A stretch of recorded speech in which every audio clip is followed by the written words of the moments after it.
Which one?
Hi, ladies and gentlemen. It is 5:45. My name is Charmaine Postal. We're going to go ahead and call the Academic Advisory Committee meeting for May 8th to order.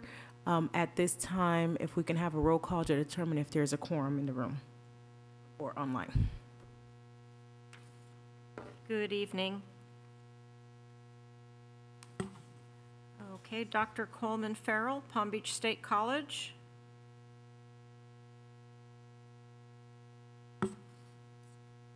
Nate Collins, School Board. Here. Thank you.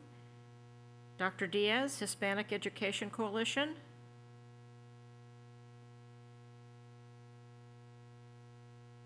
Reginald Durandis, Ait ou Action.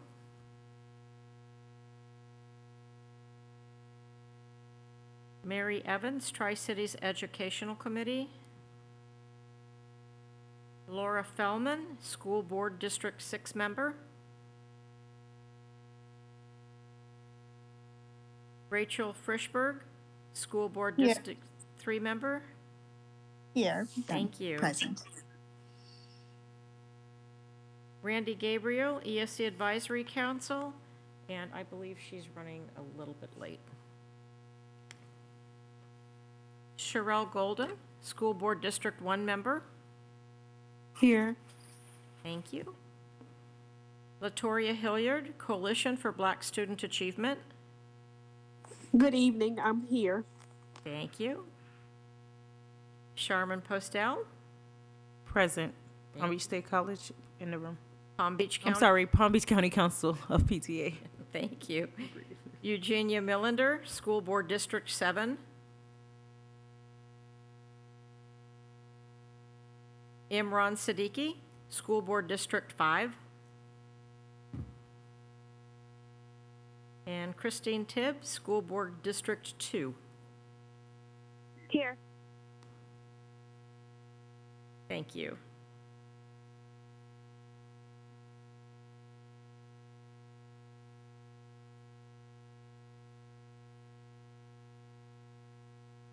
Laura.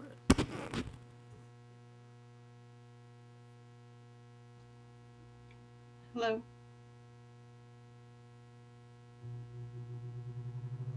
I'm sorry, Laura Fellman, School Board District 6.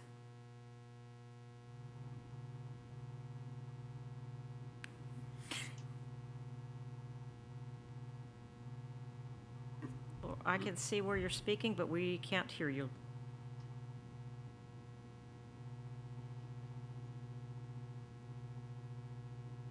Do we have? Can you all hear me? Yes, we can. Thank you, Laura. I don't hear anyone. We can hear you, or you can call back, Laura, or if you want to type in the chat that you can hear her, Ms. Wood, or... Is there a caller on last two digits 76? You could identify yourself? Hi, it's Christine Tibbs. Hi, Christine. Gotcha.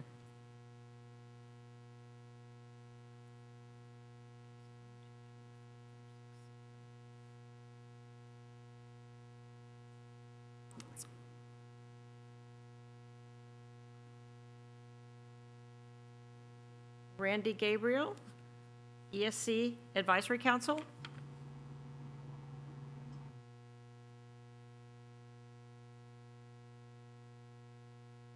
See her. Present. Thank you. Thank you.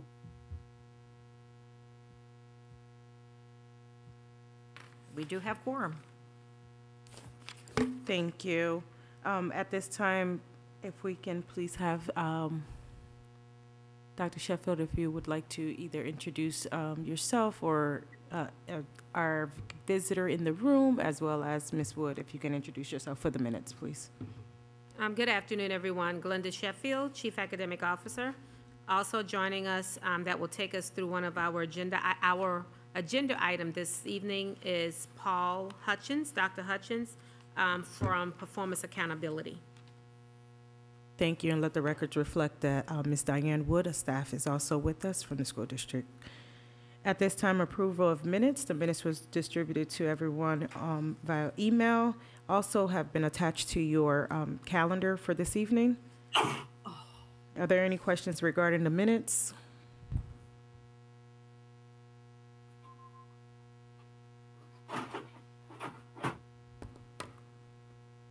So If- moved. It's been moved. Do I have a second?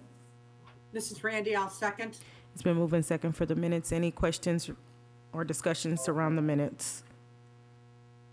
Hearing none, all in favor? Aye. Any Aye. opposed? Minutes are approved as presented. Public comment, are there anyone online or in the room? I don't see anyone in the room for public comment. Is there anyone online who would like to have a public comment that is limited to 3 minutes at this time?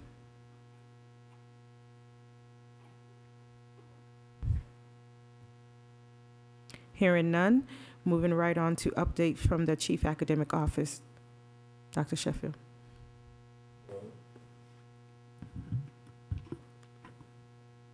Good afternoon, everyone, again. Before I give the update from the Chief Academic Officer, I do want to welcome, we have, Madam Chair, a new member that will be joining us from the Coalition of Black Student Achievement. Joining us and will be representing the Coalition for Black Student Achievement is Latora Hillard. And I'll just read a brief of her bio here. She is a lover of details, a system thinker, creative innovator, and was born in the 18th largest city of Memphis, Tennessee, home to the second most visited private home, Graceland. And there she began dreaming of her life of possibilities. Nashville, Tennessee was the marketing slogan for the Maxwell House Coffee, coined by the then President Theodore Roosevelt. Good to the last drop, my favorite coffee. And there she met her husband and received her degrees in electronic engineering.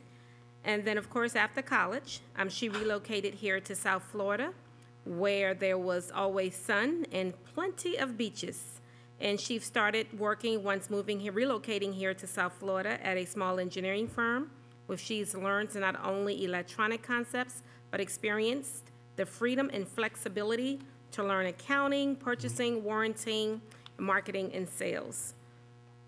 This is just a little bit about Mrs. Latoya Hillard. And at this time, we definitely welcome her to join this group as we continuously on a monthly basis just talk about the academics and how it's moving here within the district. So, Madam Chair, if it's your will, I will allow her to open the mic to share a few words. Absolutely. Ms. Hillard. Good evening, everyone. Thank you so much for the introduction. I'm excited to be a part of the committee. I'm looking forward to voicing my opinions. I'm also looking forward to being a part of the committee, helping in any way that I can. Like I said, like she mentioned earlier, I'm a lover of detail. I'm also a lover of volunteering and being active and a part of my community. And I look forward to working with each and every one of you. And I'm excited to be here. We are happy to have you, Ms. Hillard, and look forward to working with you alongside you as well. At this time, Thank you. You're very welcome. Thank you, Madam Chair.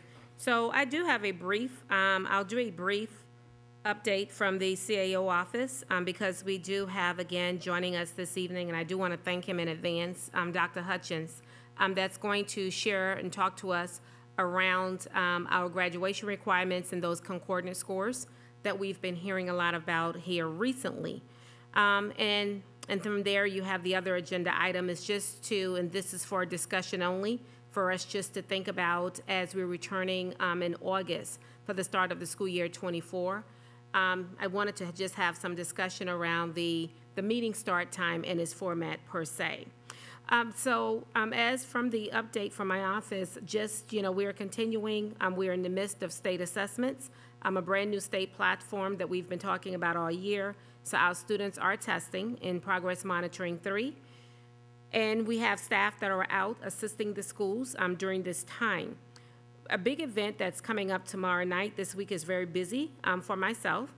Starting tomorrow night, we have and we'll be recognizing our Character Now students. We've brought back our Character Now program where we'll be recognizing 125 students, elementary through 12th grade at Royal Palm Beach High School. And these students have been nominated by their principal, their teacher, or even a peer to where they have exhibited, and it's only one student per campus, those 7 pillars of characteristics of just true born leaders there on their campuses. So I'm definitely looking forward to just celebrating and recognizing our student leaders there tomorrow night at Royal Palm Beach High School. And this past Friday, I had an opportunity, was not able to stay the entire time, but where we had about 400 of our very strong art students in the music industry over at the Kravis Center. And I tell you, it was just amazing. I got to see our elementary and our middle school group. I was not able to stay through our high school, but the students were just phenomenal. And this coming Thursday, we will be kicking off our graduations for class of 2023.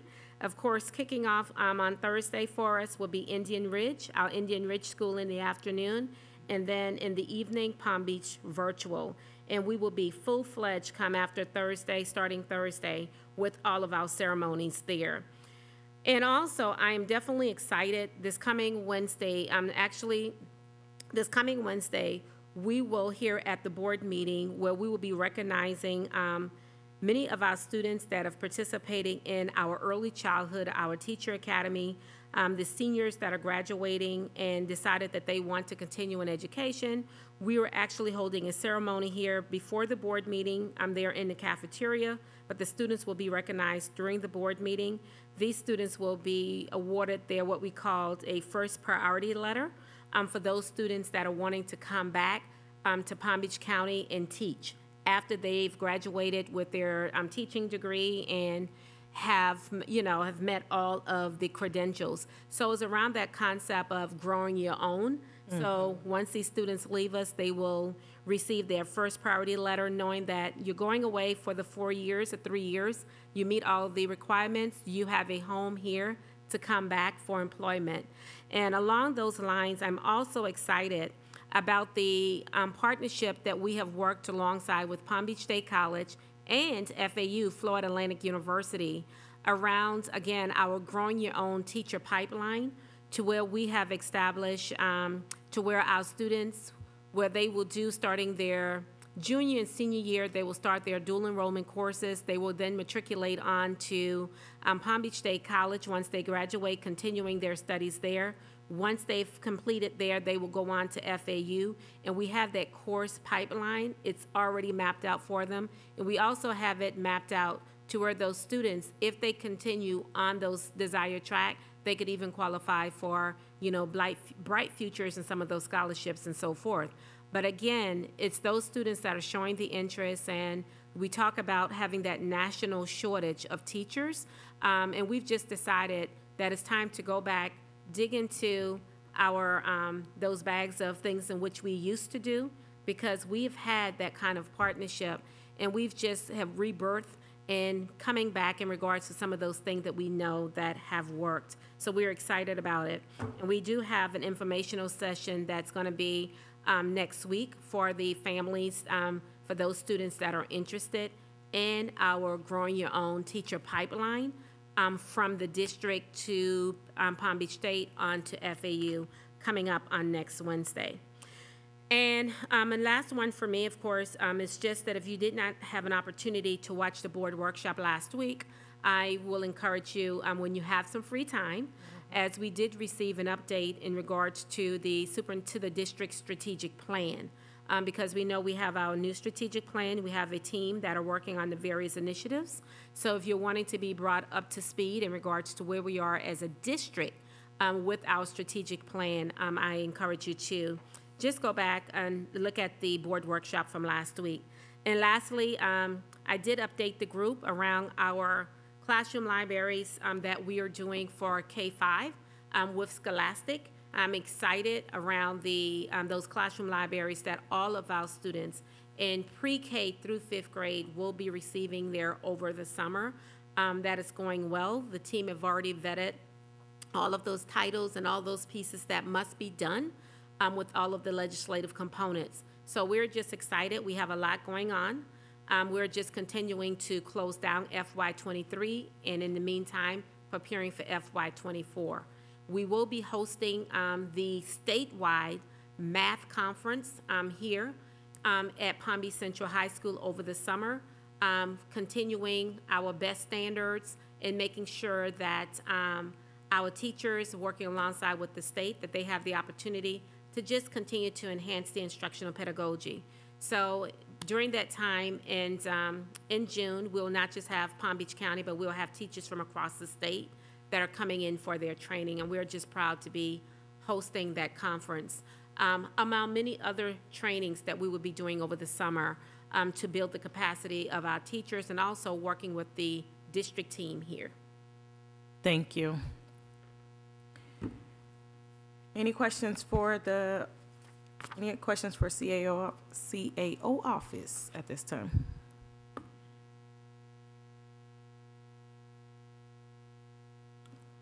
All right, hearing none. I don't have any questions, but thank you for your report. New business, we're moving right on to new business. And the first order of new business is our graduation requirements around concordance scores by Dr. Hutchins. Dr. Hutchins, thank you for being here, and whenever you're ready, take off. Good evening, everyone. Thank you all for having me today.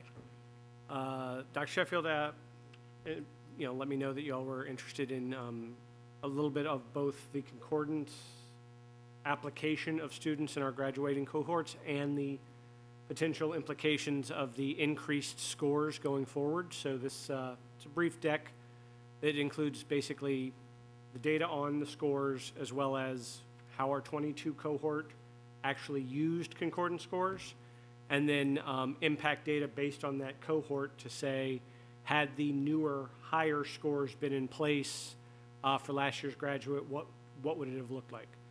So just to level set us all, the state requires that students pass the grade 10 ELA, English Language Arts assessment, and the algebra EOC in order to graduate. However, if students aren't able to pass those two assessments, there are other options available that students could use based on national assessments that are tied to college readiness, college and career readiness. So this chart displays what those scores are. So starting at the upper left, they use the SAT evidence-based reading and writing assessment. Prior to this year's cohort, a 430 was the allowable score. That was set to increase to a 480 on that subset of the test this year. However, there was an amendment in place when we were building this slide deck. It was still in discussion. It has been passed by both the House and the Senate, and now is just waiting for the governor's signature. So, just to level set, I'll focus kind of on the right-hand column here, right-hand set of columns here, just to go through the scores as they are, as opposed to what we were planning for up until about a week ago. So for this year's cohort, barring different action by the governor, the graduates this year will be able to graduate with a 430 or higher on the SAT evidence-based reading and writing, a 24 on the SAT reading subtest. That's a subset of the test above it. an 18 average between the English and reading components of the ACT. So were a student to get a 17 and an 18, that comes out to be a 17.5, but that rounds up. The ACT average scores always round up, so that would be an 18 for the purposes of this. A 19 on the ACT reading. And those 4 tests are what students could use to meet concordance on for the ELA side of things. For algebra, the big test that was going away was the PERT. And while they didn't do away with it for this year's group, they did increase the required score to a 114, which is the college readiness score on that assessment, as colleges use it for dual enrollment and whatnot. And then the rest of these scores were going to be in place regardless. A 430 on the PSAT math, that's the national merit version, not the one we do in 8th grade. A 420 on the SAT math, a 16 on the ACT math, or a level 3 on the geometry EOC. And the reason that says 499 on this year's cohort and only level 3 on the right-hand side, the state will go through standard setting because this is the first year of that new test. So there will likely be a slightly different scale next year. So it'll still plan to be a level 3 or higher considered on grade level for that assessment, but it probably will not be a 499. It could if they set the scale the same way, use the same scale as they've had, but it may not be. Before I move on, any questions on the actual score requirements or any of the conversation around the legislation to extend out one more year? Just have a question. So the PERT was removed for FY '23, the cohort 23, but with the amendment that's impacted, it would be implemented for FY '23 and then removed for FY '24? Yes, ma'am. It's basically being maintained for one more year Got based it. on the language that they've been talking through. Now, again, this change was made in May of this year, so Right. there may be a change in May of next year. You never know. Correct. And thinking back to last year, they basically had this exact same conversation, but at the state board level in January. Right. Last year was actually the year it was supposed to go into effect. They moved it back to this year. Now they're moving it back to next year. But yeah, basically the PERT, they've been trying to take it off the table for a couple of years now. So they brought it back for this one year at the increased requirement. But based on the conversation and the language, as of last time I was in the loop on that, because again, things change a lot Right. quickly in recent years. You know, it will not be on the table for next year's seniors as of 6/08 on May 9th, 2023. Thank you. Any other questions? We have a hand, I believe that, oh, that's you? Okay, so Dr. Hutchins, with the PERT, and I know when they brought it back and taking it from 97 to 114, any indication in regards to what that have done to any students that did not have that math concordant score and are now trying with PERT? How is that looking? Do we have many students that are being successful with the 114? So our most complete data is from last year, and about a third, roughly 500 of the students who graduated with PERT last year had a 114 or higher. Okay. This year so far, and our high schools are still working really hard with some of these students because they've got, you know, some time, but about 40% of the students who have taken it so far, and there's only been a, you know, we're still, how many have we given? I apologize. I think so. We've given, roughly speaking, 900 assessments for PERT since the potential of this option came to light. And about 40% of those students have the 114 or higher. You know, there's a couple of things that could be going on there. You know, initially, when we were told this might be an option, they didn't tell us about the 114. You know, when the people were having the conversations with the legislature, maybe that wasn't part of the initial conversation, it's hard to say. So we had some schools that probably got to the 97 in that first week or so when we had the option to try and stopped because they had what they thought they were going to need, and you know, but they've rolled back into it, so they're working on it. So my last question. Yes, ma'am. My last question to that, is that will the students, the class of 2023, that may not have met all of the requirements for spring, because, you know, this is like the last week for many of our seniors, those students will be able to continue with remediation for PERT over the summer? I believe so. As long as they, well, there's a couple things. In terms of, as long as they graduate before August 1st, they're an on-time graduate according to the DOE, so they've got time. I know a lot of our high schools have summer programs targeted towards seniors who are credit deficit, 11th graders who still need a concordant score. And I know they usually roll 12th graders into that as well. So yes, based on everything I'm aware of, they'll still be working on it, right up until the 11th hour.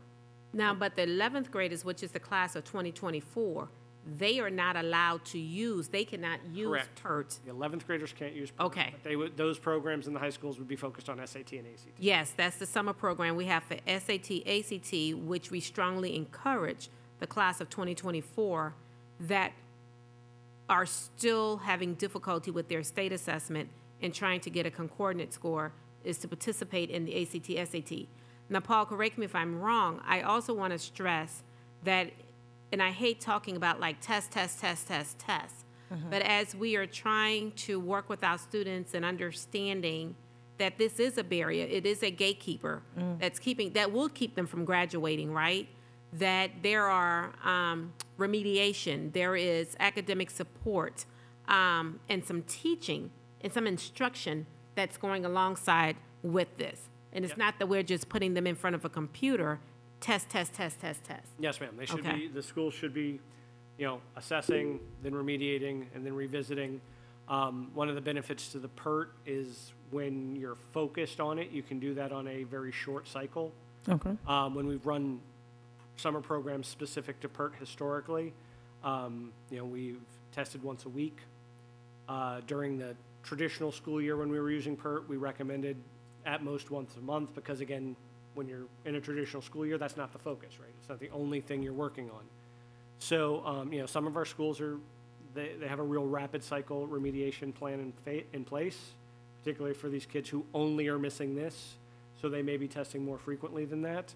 But there is definitely a test, remediate, retest cycle that's, Thank you. Sherelle, you are recognized online.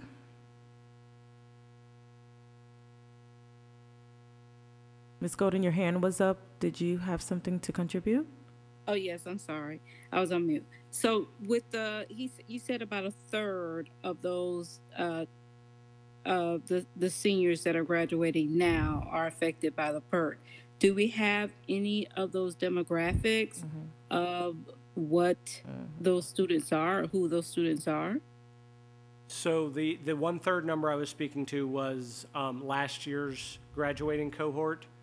Okay. Approximately 1,500 students last year graduated using PERT, and I have some data on students using concordant scores. And about a third of those students had the 114. Now again, with last year's cohort, they hit the 97. They didn't have to keep trying. They didn't have to keep remediating because they had the score they were required to get. With this year's students, we have about 40% of the students who have tested so far on PERT who have the 114 or higher so far. But the schools are still working on it quite extensively, so we haven't really run numbers beyond just the very high surface level because the schools are cycling so fast to try to get students through. Once those administration pieces calm down a bit, we'll start looking at it in deep and take a deeper dive. Just because, again, schools are, we were at 0 a month ago for PERT because they couldn't use the score. Now we're at around 800, 1,000. So just for clarity, earlier I thought you said there was 900 students that for this year had tested for PERT, and about 14%. 40. 40%. Okay. 40% have the 114 or higher. Okay, so that would be roughly 360 students And those are very rough numbers, because again, it's Right. So just estimated, so about 540 students would have to take the course. In the case, they would have to take the course over the summer, and they would have until August 1st of this year to pass it. And ultimately, these students will be walking for graduation with a certificate, not a diploma. at this point. At this point, during their graduation, like whoever's graduating this Thursday, those students would really be graduating, well, we have summer. So, we always, those students that may not, have met the requirements leading up to their graduation. Because, as a high school principal, Mr. Collins, you agree, we kept them there to the morning of graduation, like. That's correct. To the morning of. That's correct. If we could get you there. Now, your name may not be in the program. right. But if it's keeping you on that campus and you get it there the morning of, you come on. But at the end of the day, when your school has graduated, say in the spring, you're going to continue working to where you can successfully, you're going to successfully meet those requirements over the summer. Right. And we'll graduate you over the summer. Right, and that's what I'm just asking. I'm Yeah. just saying, like, for parents, from a parent perspective, I just want to make sure parents understand that, it's not the end. So May 20th, you have Boynton, Atlantic, we were just talking about graduation, and Boca High. The students there that might be impacted, May 20th, those parents or those students may not see their names in that book, but they're allowed to walk, from my understanding, they're allowed to walk across the stage, or they will not be allowed to walk across the stage? They will not, because they will participate in their summer. The summer graduation, okay. And then this is why and I'm sorry for cutting you off. You can see this is just a passion. This is my favorite time of the year. That's our goal, is to get them across that stage, right? And this is why I've been so adamant that in the midst of it all of our high school campuses will be open this summer. Right. Right? And the reason being that all of our high school campuses need to be open is that these are our most vulnerable students. Mm-hmm. And if they're having to go back to the campus because we're running, say, the SAT, ACT boot camp, say, for our juniors that are now seniors for the class of 2024, we have our students that are with the class of 2023 that they had some hiccups and they still trying to get there to graduate with their cohort, but it's going to be in this summer. They need to be with individuals that they are very much familiar with, and that understand them, because they come with so many things and we don't know. Yeah. And every child is different. And the resources on the campuses need to be adjusted and aligned to where we can do our due diligence in setting them up for success, right? So that's why, that was just a non-negotiable, is that, we had to cluster some of our middle school sites, because at the end of the day, we have to have officers on all of our sites for the summer. Mm-hmm. So we found that where we were running with officers, because all of our officers are not year-round officers. So then when I went back, I revisited the middle school, what middle school would look like, because high school was simply a non-negotiable in terms of having to consolidate those campuses, simply for what we're talking about right now. Okay, I have another question, but I'm going to reserve it because you may answer it as you continue with your presentation. And to avoid, and I'm going to let Paul go, but I like to connect the dots. Mm-hmm. And so based on, like, we're all talking about math, right, and around the PERT, and what we see, and because what we see, what we're dealing with, and we have been working on this, and there are some things that we had in place, and some of our students have had an opportunity to participate in all year. But this summer, we're even doing something a little different. We've added 2 additional math classes, because that algebra is a gatekeeper, and that's what have us here right now. This is all about that Algebra 1 EOC, right? So for our 8th graders that are going to 9th grade, for those, we have select group of students, and we have the matrix. And if those students that have been identified with having some of those, say, lacking some of those foundational algebra skills that will keep them from being successful as first-time algebra takers when they get to 9th grade, we have a program for them this summer. This is our first time doing this, right? Because we want to set them up for success. And it's going to be on the high school campuses at the cluster site, because we have cluster sites for high school. And then the second part to that, we have another algebra, another math academy that we're running this summer. This is for this is for all of our, say, 10th, 11th grade students that have taken algebra, have passed the course, but have not yet passed that Algebra 1 EOC. These will be some of the same students that we will be talking about right now, and we don't want to be talking about that. We want to know that they have met their math requirements by the time they got to this point. So on this particular course, what it is, you've already passed the algebra, but you're really struggling with that Algebra 1 EOC. So these students are going to participate in their boot camp that is specifically around the Algebra 1 EOC. And Paul, correct me if I'm wrong, but it's my understanding that these students will now be able to do the Algebra 1 EOC retake this summer? Yes, ma'am. So, there is a summer algebra EOC option available, and the plan, the students will take it at the end of this program. Okay, to that end, will they be able to, are they going to test them for PERT and they will have the opportunity to retest them for PERT, or they could not retest for PERT? Because if those students take Algebra 1 EOC and don't pass it over the summer. This is a different group of students. Oh, different group. The seniors this year, which are, again, unless something changes, will be the last group of kids that can use PERT. So that senior program for just kids missing graduate, it's testing kids missing a credit or two or whatever GPA. That program, the kids will do PERT and potentially finish it up and get out there. The program Dr. Sheffield is talking about is for kids who are in 9th grade, earlier in high school, who took algebra, passed the course, but didn't pass the EOC. Those students wouldn't be able to use PERT. Right, okay. Thank you for that clarity. So then I have two questions, because I'm going to say it now. Can we please get a breakdown? We don't know this year, but can we get the data disaggregated for the 1,500 students that graduated with the PERT in FY22, or who took the PERT but did not pass the PERT for FY22? And then when the data become available, can the data come back to this for FY23? Can that data come back to before this body through staff? We can certainly bring back 23. The next slide is, this isn't just PERT, but this is about students who are graduating with concordant scores, period. Okay. So from the 22 cohort. So we can bring back the PERT data when 23 is available.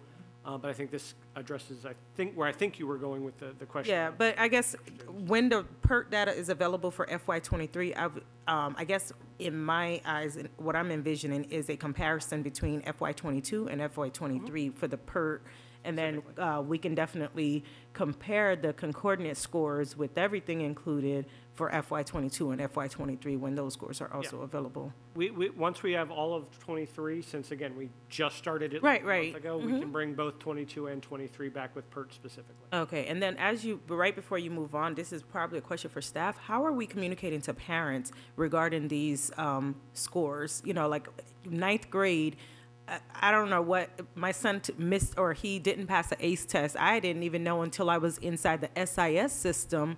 And I was like, hey, this means you didn't pass this. And he was like, yeah, but I get an opportunity to retake this or something to that effect. But like as a parent, how am I being a partner in education and supporting my child who didn't pass something? And this, I found out, this is a year ago, but as a parent, I was not aware in 9th grade, whatever test it was, he did not pass until the year prior that I went looking to keep up with his graduation requirements. I noticed that was something that he didn't pass. So in the sense of whether it's Algebra 1 EOC or anything, are we communicating with the parents, and how are the parents getting informed, that these students are not? Well, I'll have to say, from a school's perspective, it would dishearten me if the school is not notifying and having those conversations in regards to the academic progress, but that should start at the school site, right? And what we're doing, particularly around the work that we're doing this summer that you hear me get excited about, is that we've identified the students utilizing those data metrics. And we've actually even formed the letters in all the different languages to where the schools, that's already done. So where the schools, all they need to do, your students have been identified, you look at your list, if you have someone that it's not on the list that you think it should be there, then they have that autonomy because, you know, we could make a mistake. And then first and foremost, even let's forget about a mistake. You know your students on your campuses better than Paul or, you know, or Dr. Sheffield, because you're working with them, right? So the data may look one way, but you know that there's just something that you're not comfortable and you want. So they have some of that autonomy. So we do as much as that we possibly could do here from a central office in terms of giving them the that communication, the deliverables, if you may, to have those conversations with the families for those students that have been identified. Now, is it perfect? No, it's not, but that's something I think that we just need to continue to work on in building those pieces. Thank you. Having been a high school principal, that's one of the problems that you run into when the youngster gets into high school. Parents basically kind of back off of monitoring what they're doing, and it becomes problematic probably by the time they get to be juniors. And they blame the school, but in the same token, if the parent does not get involved, him and herself, it becomes problematic. I'm just being upfront with you. Yeah. I totally understand. Rachel, you're recognized, and then Dr. Hutchins, you can move on. I'm sorry. Yeah, one of the concerns I have, and I'm wondering if there's any statistics or anything anyone has looked at this, if a child does not pass the 10th grade ELA FAST testing, that is, I know that there's these concordant scores that they can take, but I know the elementary schools are doing this, and I'm sure it can happen in the high schools as well.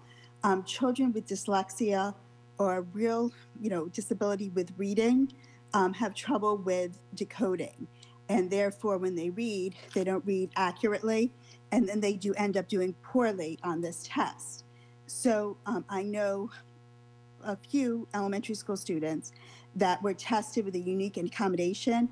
It's called a PAR testing, to see if when you read the test to them, they would do well because it would become a listening comprehension. They understood the concepts, the comprehension. And I'm wondering, because some of our high schoolers, still struggle with decoding or are dyslexic. Are you looking into this? And are these children that consistently not pass or struggle with reading are using audiobooks or using technology to be able to read, getting this accommodation, because that would help them pass? And I think it's something that needs to be considered at a a greater level. All the kids that have failed, this FAST test that came up in 10th grade, why don't we then test them to see if they have, trouble with decoding, and if it was done auditory, they would be able to pass. That means the passage is read to them. About a few years ago, the state passed a law that said that children can get this unique accommodation. And I feel just from talking to people that this is not known, by all principals, by all schools. I feel like, when I introduce this to schools, they're like, oh, I didn't know about this. So I'm wondering if you're aware of this and if this is something that can be implemented at a larger scale. So these kids, that are smart but have trouble with decoding can pass the 10th grade FAST ELA testing. So, go ahead. Okay. So in terms of the state assessments specifically, there are accommodations where children can have pieces of things read to them. I'm not aware of anything that allows the full passage. I can certainly go back and talk to our ESE director about that to see if there's something I'm not up to speed on. But in terms of both elementary, middle, and high, when it comes to the state tests specifically, we're under the specifics in terms of what accommodations we can provide as to what's on the student's individual education plan. And while there is an allowance for a certain amount of reading, I'm not aware of anything that even within unique accommodations, that allows full passage reading. It is definitely 100% passed. It happened 2 years ago, and I know because I help parents out that had third graders who wanted to pass. I went to the IEP meetings, and there was a PAR placement test, and these kids showed that their comprehensioning, listening comprehensioning, understanding of literary concepts were higher than their decoding. So the passages were read to them, and this is something that desperately needs to be looked at for all the students that are failing, because dyslexia is 20% of the population, and these kids, are not passing maybe because of their decoding issues. So please, please, please, I can send you documentation if you want on this unique accommodation. It's any grade level. They just need to show, that they have a deficit in decoding.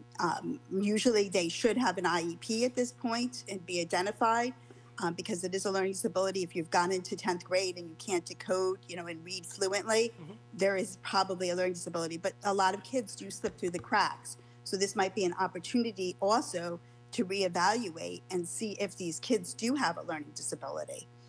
So, I'm begging you, because it's unfair, to penalize a child when they can understand something and comprehend something, but because of their disability, not be able to read it fluently and decode it. Understood. Yes, please do send me what you have, and like I say, I'll talk to Mr. McCormick. Okay, thank you. Thank you, Rachel, for your comment. If you can send that through to staff, and they can share it also with the rest of the committee as well. Thank you. I definitely will. Dr. Hutchins, Thank you. go ahead. Okay, so again, looking at last year's graduate, the 22 graduates, this is the proportion by subgroup and gender as to what proportion of students used a concordance score for one or both assessments. This is, just did they need it for ELA, did they need it for algebra, did they need it for both? That's baked in here, so it's looking at both subject areas combined. So approximately 40% of our FY22 seniors used a concordance score to graduate. For Hispanic, white, ELL, and FRL, male and female were very similar. For our black students, male was a little bit higher at 49% versus 45% for female. And our SWD students, it was actually reversed, where it was 24% for male and 29% for female. A couple of pieces here, the ELL students, they're basically the students who graduate with an ELL code are essentially entering high school. Is the first time they were entering into a U.S. school. So they're definitely, learning everything that they're learning and learning to read in English at the same time. So, a lot of those students use a lot of different opportunities. Some of those students that don't necessarily have a reading deficit, they came in as a junior or a senior already having a concordance score and therefore didn't have to attempt the state test.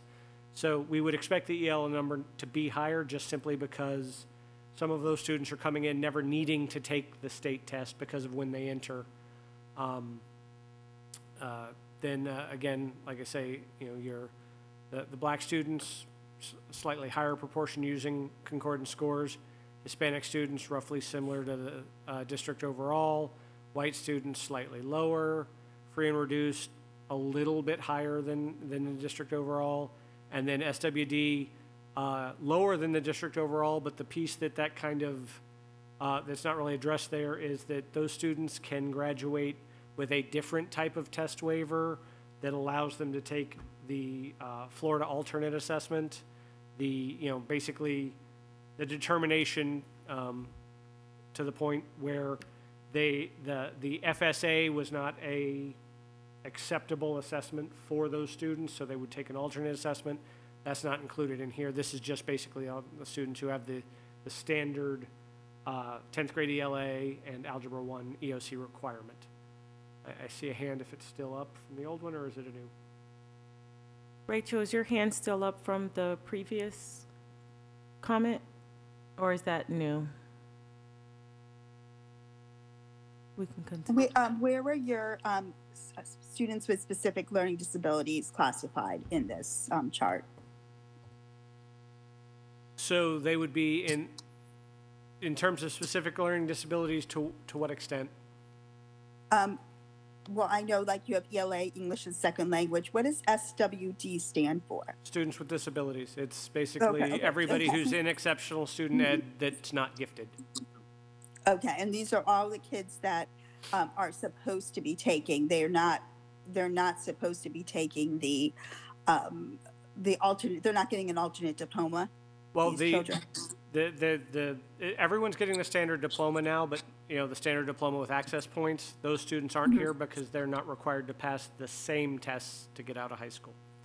Mm-hmm. So the concordance scores don't apply to those students, so they're just not in here.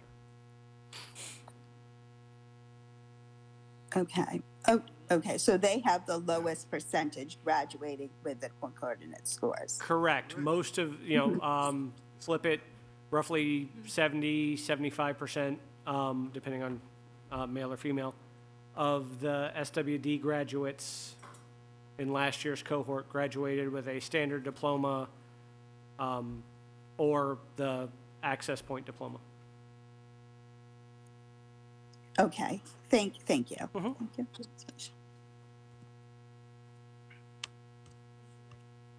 Thank you, Rachel. Can you lower your hand? Awesome. All right.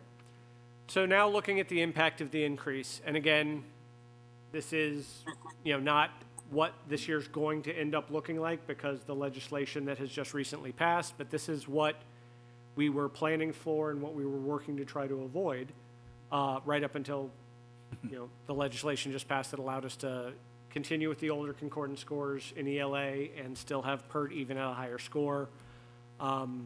So, I mean, not even try to sugarcoat it. We're looking at basically double-digit decreases with the new scores across the board, with the exception of, white female and white male students, which was, 4 or 5 points. But, overall, looking at a 10 percentage point decrease from where we had been to where we would be under the new scores, had the recent legislation, again, not signed by the governor yet, but had it not passed the House and the Senate. So again, we were expecting the governor's signature, so we're expecting to see a much lessened impact because the only real thing we've got now that's different from what was with last year's group was the increased PERT score. And we'll know the impact of that as we kind of get more students' tests in the hopper to know who's passing PERT over the next month or so. Any questions on this? All right, and then this last slide is just a little bit dated because we wrote this before the House and Senate both passed it. But the House and Senate passed the legislation basically extending the lower ELA cut scores for another year and allowing PERT for one more year, but with a higher cut score for PERT. Again, 97 to 114. Again, still pending governor's signature at this point. And as I said early on, looking at last year's data, about a third of the students who graduated with a math concordance score last year had the 114 or higher. Of the students we have, sorry, not math concordance score, but PERT score specifically, had the 114 or higher. Looking at this year's cohort of students that have been trying PERT for about a month now, we're at about 40% of the students who've been testing. And with that, I will open it up for questions.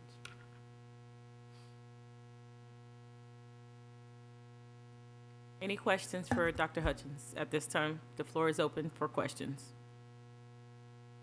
I don't have a question, but I really commend the superintendents for taking on that monumental task of berating the legislators to make those adjustments.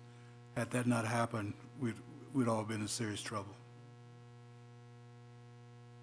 And as a parent, I guess I'm going to ask this. If the superintendent does not, I'm sorry, not the superintendent, at what point will this impact our students? Is it at the point that it passes state and I'm sorry for my ignorance, is it at the state that it passes the House and Senate, or is it at the point that the governor signs? Governor's signature is required to put this into place unless he doesn't sign it by the 30th, or doesn't veto it by the 30th. June 30th. Yeah, so basically, if he signs it, it goes into effect as soon as he signs it. Right. It's written.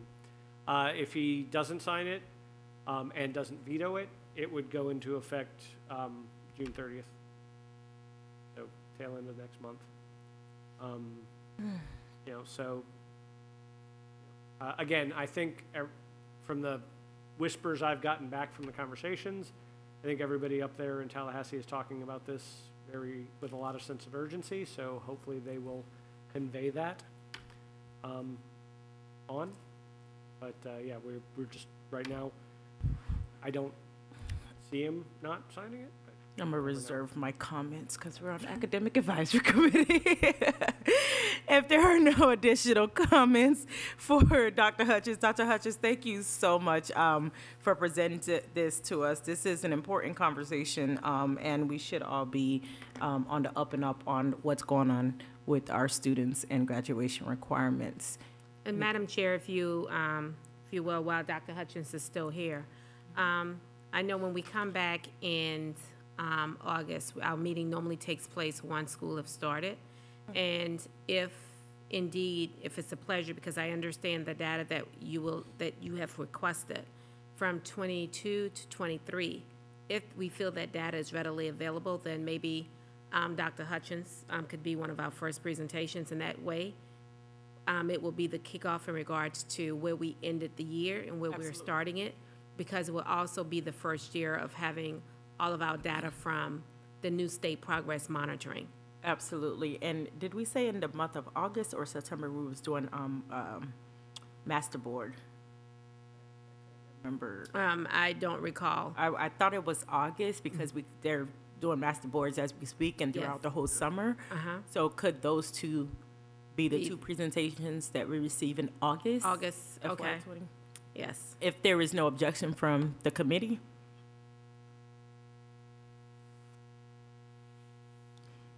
Well, thank you, Dr. Hutchins. Definitely appreciate you. And Dr. Hutchins have to drive all the way to Broward, so if there's no other questions for him, Madam Chair, he's going to leave because he drives to Broward. Thank you, Dr. Hutchins. thank y'all. You're welcome to stay if you like. Okay, thank you, Paul. Thank you. At this time, Dr. Sheffield, Academic Advisory Committee meeting start time?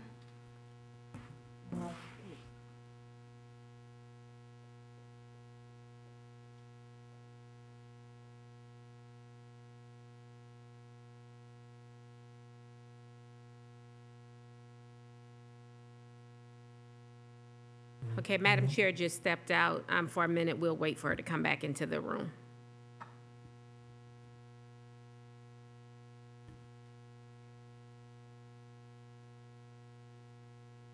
Oh, okay. It's opinion. All right. So, Madam Chair, you would like to move on to the next item? Yes, please. Okay, Madam Chair, I did say last time that I wanted to put on here, and this is not for any action. Of course, it would be for us to really think about as we start back for school year 24. It's in regards to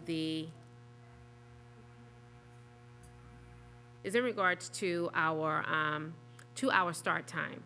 As you're aware, you participate on many of the district advisory committees, and I think we're probably the lone standing committee that meets this time of evening. So I want us to really have conversation in regards to, and I know we used to meet at, I think when I initially started this, I think we were meeting at 5:30. Then we moved it to 5:45. And I just want us to have those conversations because it is a long day for staff.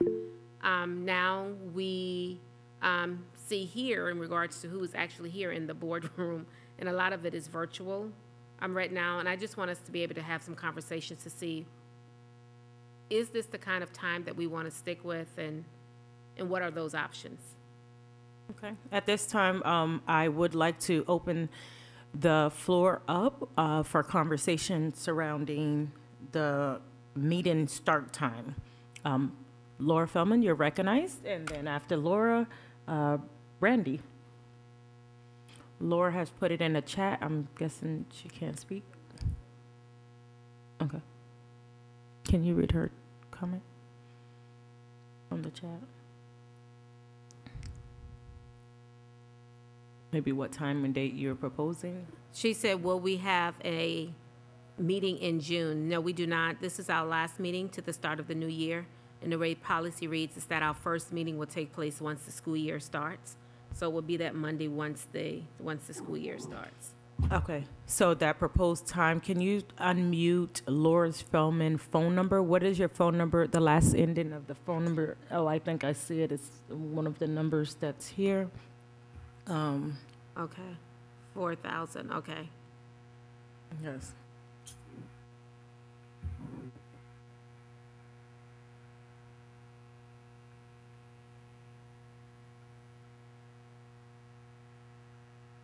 Yeah, it's 4,000. Okay. Laura, are you able to speak while we get Laura? Randy? Hi. Hello, everyone. Hi. Can you hear me? Yes, we can. Great. I'm too in the same boat as the district staff. I've been in my office since 7:15 this morning. And by the time we end the meeting and I get out of here, I won't get home to 8:30 because I have an hour drive. So if if people would like to start the meeting earlier, it would make my life simpler. Thank you, Randy. Any additional comments? And I'm not able to unmute Laura's cell. Okay. Are you able to unmute Laura's cell? The 4,000? Laura, we're not able to unmute your cell. It's on something on your end. We're not able to unmute you if you want to text. I'll put it in the chat. Or I got it in the chat. Or I'll put it in the chat. I can't see. I'm sorry. Any additional comments, questions surrounding the start time? This is Reggie. For me, as long as the staff can set up a time that will work for both of us and also give us the option to attend the meeting virtually, I'm fine with any time. Thank you. And I did all those same comments, Reginald. Mr. Collins also shared that he is open, whether it's day or evening. He is open and understand both sides. I think Laura put it on the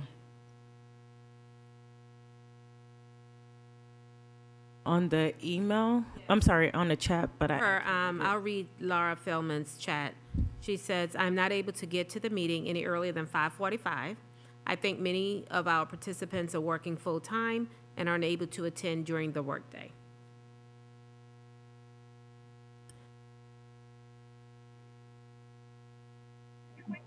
So again, hi, this is Chris. Okay, I'm sorry. I'm sorry. Go ahead, Christine. I'm on the phone, so I can't raise a hand or anything like that. I just wanted to say that if the meetings remain virtual, I can do any time after 5 p.m. So we don't have to start as late as 5:45 if there's consensus not to. I can, as long as it's after 5.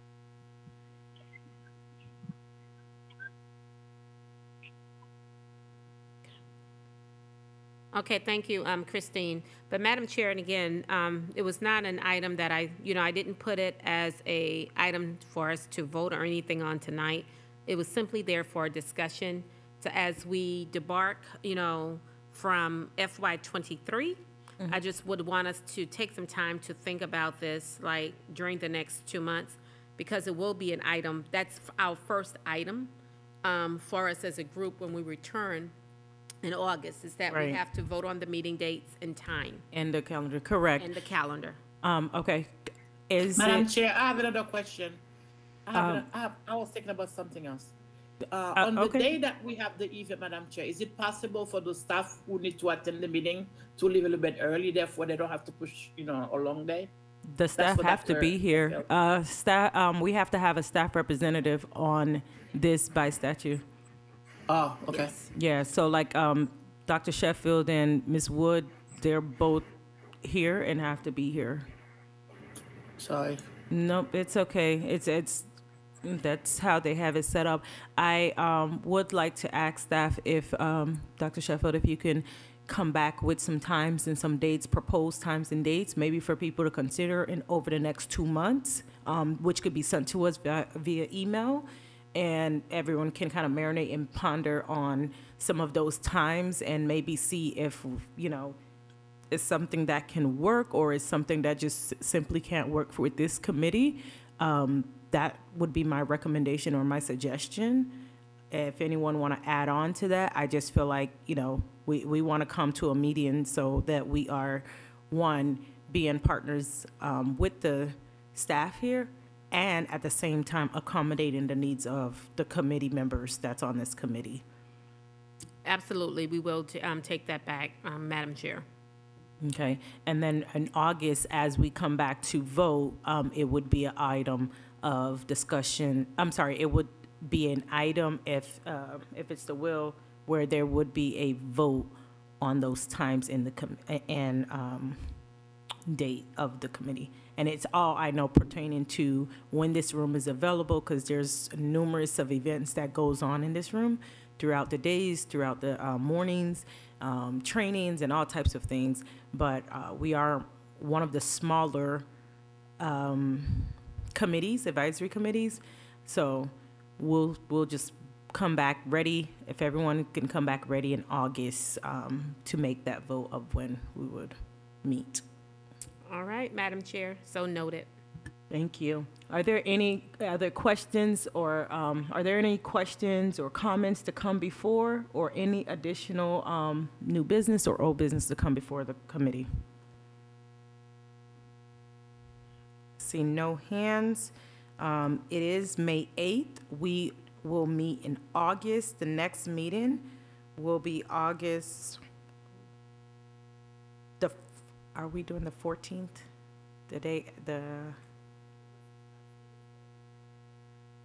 Yes. Okay, so the next meeting will be August 14th here in the boardroom at our original 5:45 time.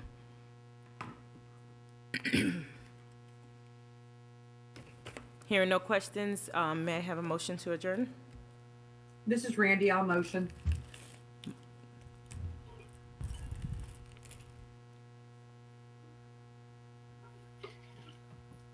Motion 6:52, meeting adjourned.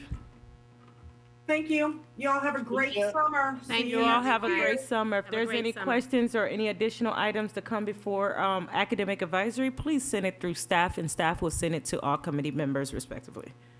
Y'all have a good evening and a great summer. Happy summer. You as well. Good night. Good night. Good night. Whew.